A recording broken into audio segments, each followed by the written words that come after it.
Oh, hi, everybody. Nice for you to all be here. Could you just each go around the room, give yourself like your name, your title, a little bit of a short bio of you and your credentials, and then the hospital and the team that you're a part of. I'm Christian Debra. I'm now the second quality nurse specialist for ICU. I've been a nurse for 10 years at Mayo Clinic for the past 3, and part of the wounding group for the past year and a half. Is that good enough? Okay. My name is Bree Brooks. I'm a nurse on the ICU as well here at Mayo Clinic. I've been a nurse for 5 years, at Mayo Clinic for 2 years, and I've been on the wounding team for less than a year. I'm Shay St. Amore. I am one of the supervisors here in the ICU at Mayo Clinic.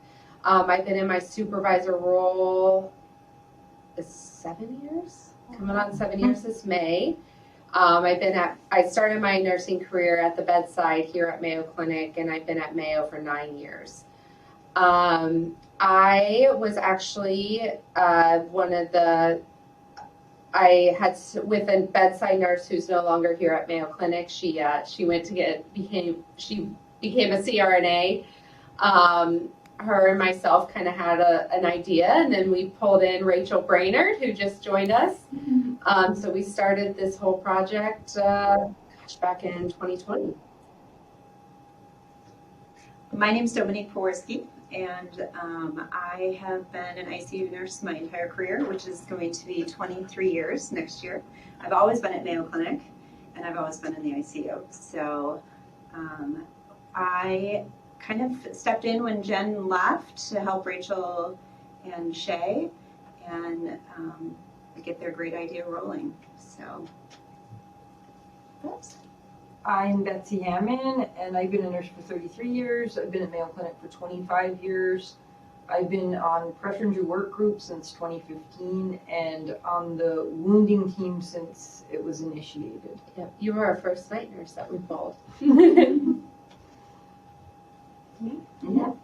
My name is Bridget Kiley. I've been with Mayo Clinic for 25 years. I've been a nurse for 35 years, or 33 years, maybe? Doesn't matter. Greater than 30. But I've been with Mayo Clinic a long time. I'm now the nurse. I've served many roles at Mayo Clinic, but one of which now is quality specialist. I work hand in hand with Chris Depra, and I've been able to work with this team since its inception and being able to brag about their great work through data.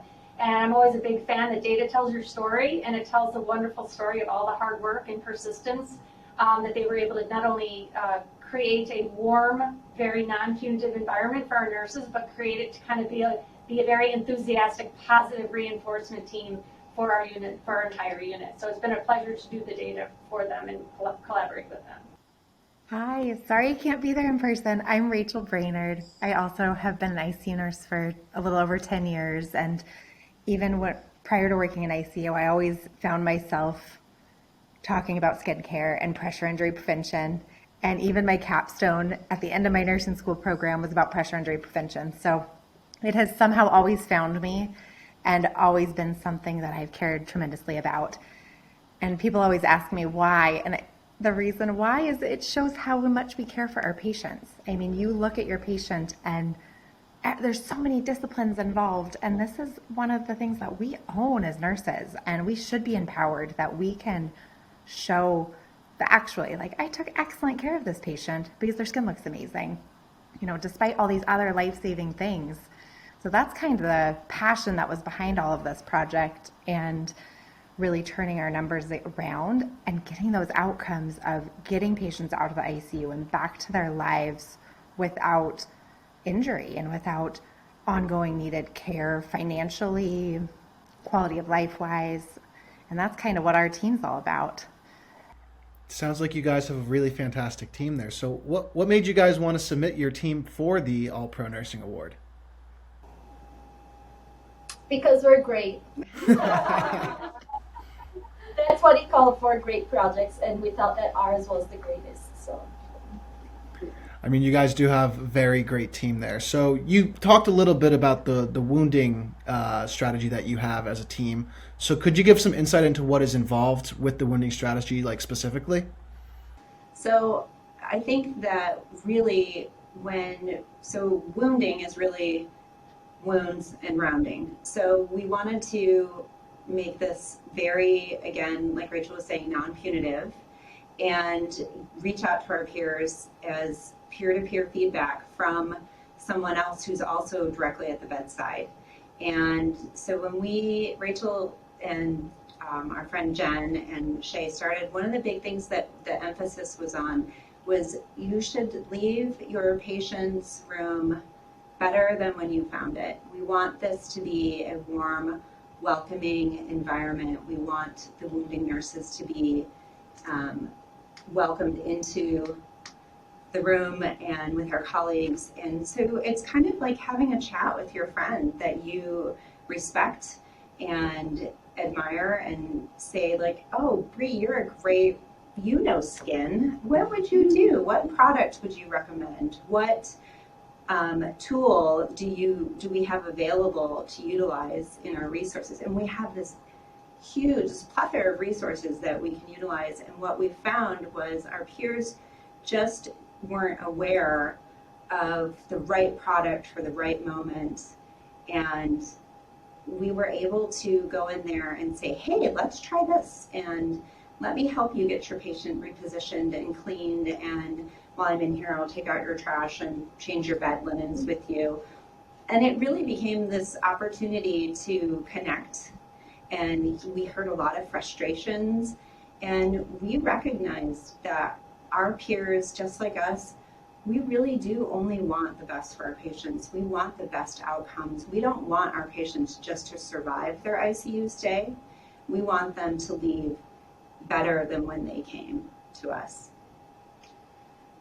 And I just want to add to that as well. So with these rounds, a lot of the strategy is, so like Dominic said, it's peer-to-peer feedback. So we're identifying the gaps that we're seeing in real time and then having the opportunity to address those gaps in real time.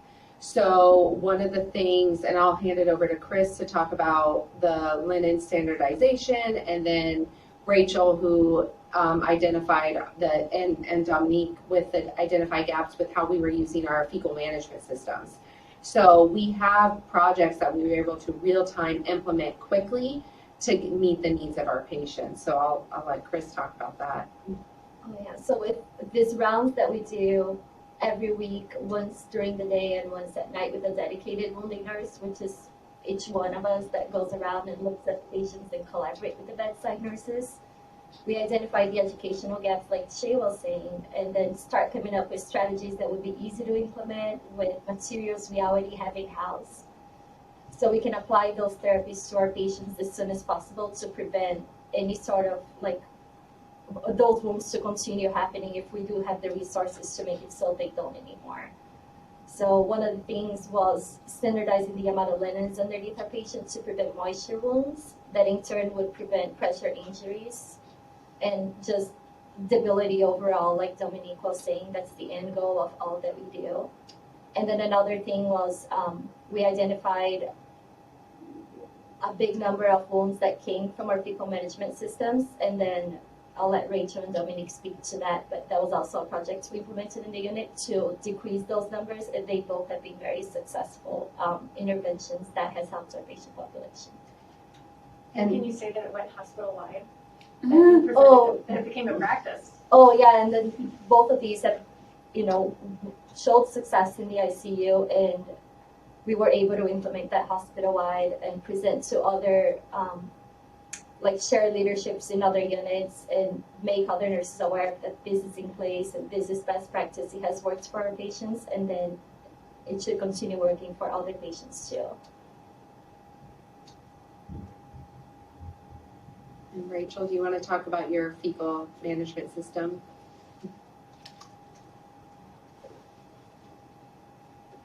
Are you able to hear us, Rachel? Oh. You're muted, if that matters. I think the big important piece is identifying these gaps, and then Rachel, Dominique, and Chris, they use best practice. So they looked at they utilized resources like our CNS, our quality nurse specialists, and looked at the current literature and was able to address the needs of our patients with the best practice that's out there. That's amazing. So what, with all that being, together encompassed in the team, what do you see in the future for you guys and your team? Like, do you see this progressing in a certain way? Do you want to expand some way? What do you see as the future for this?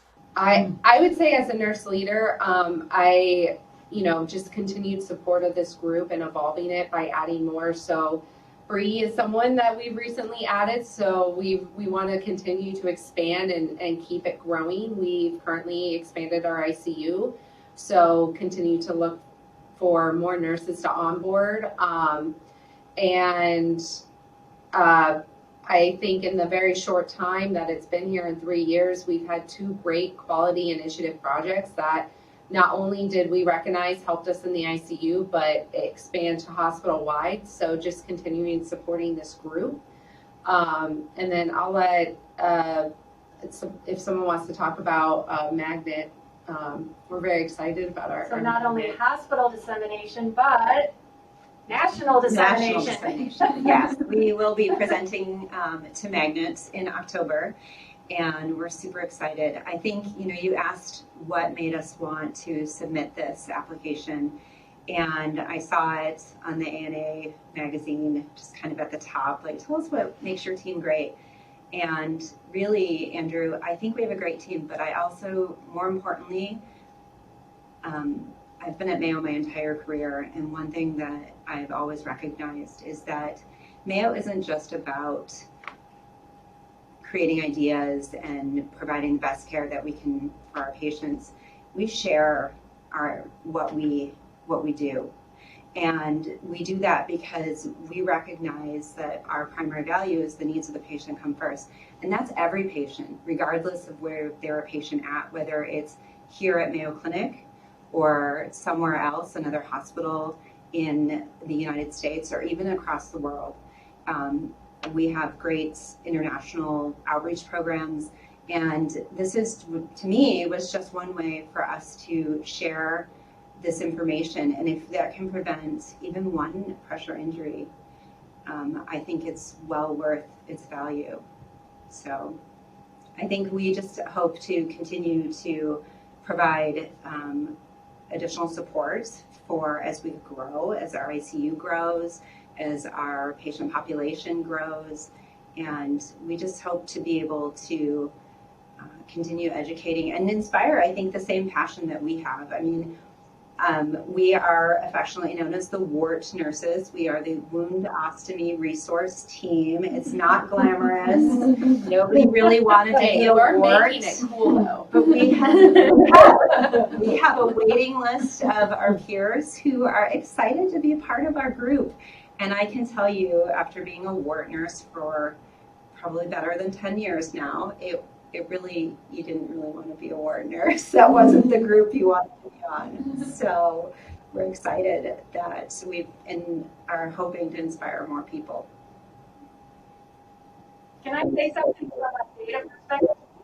So I've been a part of the ICU for a long time. Oh, shit. And from when we first started this project, it was almost like I was trying to think, I'm a big humanities and medicine person, so I was trying to think some sort of form of art that would show complete chaos. Because when we first started this during COVID, patients were sick. So in turn, their skin was sick. And all of a sudden, we were not only dealing with COVID, but we were dealing with a massive amount of skin problems, challenges, issues. And from a data perspective, watching that spike hurt me. And so I wanted a way, what this wounding team did as far as data and as far as interventions is created like a chaotic scene and made it into a manageable, very organized way of treating our patients. And it was like almost there were too many products or too many things or not enough things, but they really worked hard, diligently hard, doing a really hard time in our hospital or in the nation. But they did it, and we saw within the graphs that I show the downward trend line of our pressure injuries. And to me, these people are going home and they're not going to weekly wound visits and outside outpatient. They're not dealing with a stage 4 injury that helps them, that doesn't let them walk their dog every day. Or, you know, I'm really passionate about quality of life, and that's what this data shows. So from a data perspective, the sustainability piece will be looking at that data continuously, reporting that data, working with our ward nurses, working with our other ostomy nurses in the hospital, and making sure that we're following that up. And while Chris is pulling that up, I think a big key to our success is the people. The nurses, the bedside nurses, Bree, Betsy, Dominique, Rachel, Chris, Sarah Brewer, Melanie, Yuri, a lot of our nurses, Jamie, they're leaders on the unit, and they are respected clinically. And so when nurses were afraid to say, oh, I'm scared to turn my patients, well, we have very strong clinical nurses that have a lot of respect on our unit, and they're able to provide feedback in a very non-punitive way. And it was completely different than coming from, you know, I'm a supervisor, I'm not clinical. I relied on these nurses, individuals' clinical expertise, and I think that's because of them is why this program's successful. I think also too, knowing that we're resources any given shift that we're here. It doesn't necessarily just have to be when we're doing a wounding shift. Like if I'm sitting next to you and you have a question, you can pull me over, I can look at skin with you, and we can do a quick intervention there. So it's helping do little small interventions that create a more lasting effect, because we're being very proactive, not reactive.